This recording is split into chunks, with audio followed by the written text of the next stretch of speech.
Namaste guys, I'm here on day 1 with this Skylah. So this is Skylah. She's actually a 10-month-old Weimeraner.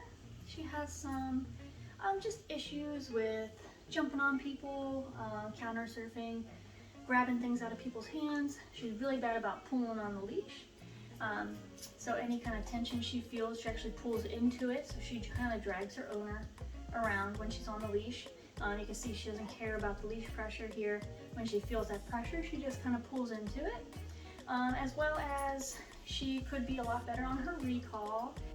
What's going on with Miss Skylah though, she's too anxious to work right now. So if you notice, she's kind of looking around, panting. So she's just a little bit too anxious to take food right now. So what I'm working with her on is just getting comfortable to be able to take food from me, because I want this to be fun.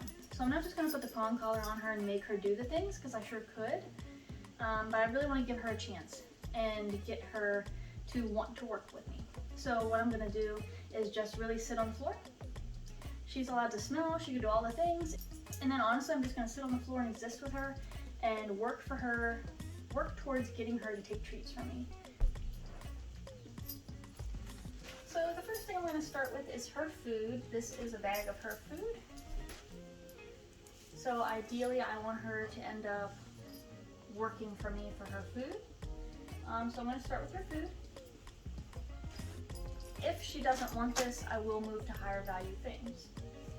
That's normally not what I tell people to do, but I only have 2 weeks to work with her. So I want to get her food drive going. So if her regular food, if she doesn't want it, and you can just see like even me picking up the bag, she's just really anxious about that. So she's just a ball of anxiety right now. It's just, can we get her to eat? Because if I can get her to eat and work for her food, we can really have a conversation. Like I said, I could just put the prong collar on and use all pressure, but I just don't want to. I want our relationship to be more fun.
It's awesome that we were able to get her to take those liver treats, is what she ended up taking from me.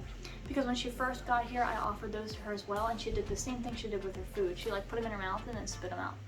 So it's awesome that she's able to now not be so anxious that she can't take it. So she's taking those liver treats now. But I'm just gonna push her. So at first she was just getting liver treats for nothing, just for existing. And then as she got to take them more readily, I'm gonna push you. So now you have to do a little bit of stuff for me. So I was starting to food lure her, but because she's still so anxious and nervous, just unsure, I didn't push her too far. By the end of the session, you saw she was totally not feeling it at all. So she reached her training limit for that session. And you can tell because I would say good for things and give her the food and she just didn't even know it was there. She's too anxious. She's like turned off.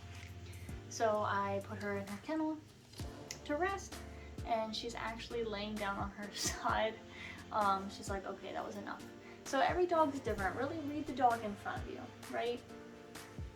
Know how far you can push them, you know, and just read them. And I could tell that she was done. And that's okay if we only worked for 15 minutes right now. Because of the type of anxious dog that she is, she can't handle it more than that. But I will bring her out probably in another hour, try it again, and then every hour do it again. And I should continue to see her get better and better, more comfortable, more confident, and then be able to actually like start luring the commands. But this is what we're working on today, just getting her used to taking food from me and then pushing what she will do for me to get this food. So day 1, Miss Skylah, board and train, and we'll be checking in with you periodically so you can watch her progress.